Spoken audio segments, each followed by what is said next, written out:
Pagtanggal sa easy access sa mga online gambling app ang isa sa mga hakbang ng pamahalaan para mapigilan ang pagkalulong ng maraming Pinoy sa sugal. Gaya ng utos ng Bangko Sentral ng Pilipinas sa mga e-wallet na i-unlink ang mga online gaming app.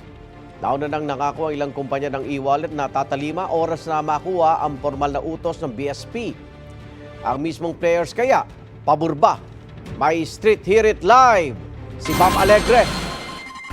Bam? Igan, good morning. Malapit na mag-game over ang access ng mga e-wallets sa online gambling.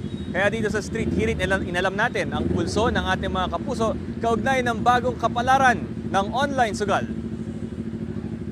Puyatan ang bawat araw ni Eduardo Ventura bilang delivery truck driver. Kailangan kumayod para kumita. Kaya hindi raw niya gets kung bakit isusugal niya lang ang kanyang pinaghirapan. May mga kakilala raw kasi siyang nalulung dito.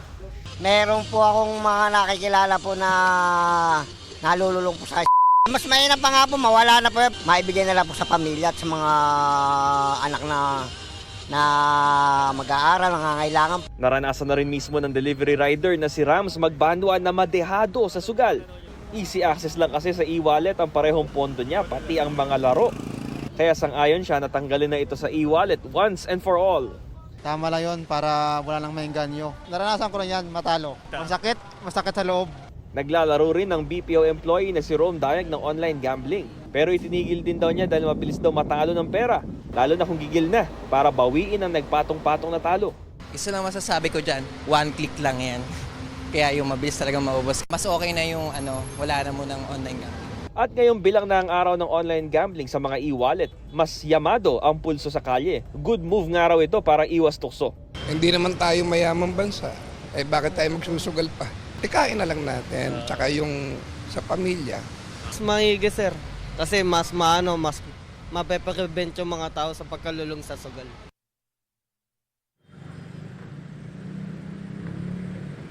Iga, matapos ang 48 hours o 2 araw, wala na dapat access nga ang e-wallet sa online gambling, pati yung mga links sa mga website nito. Ito ang Street Hear It mula rin sa Quezon City. Bam Alegre para sa GMA Integrated News.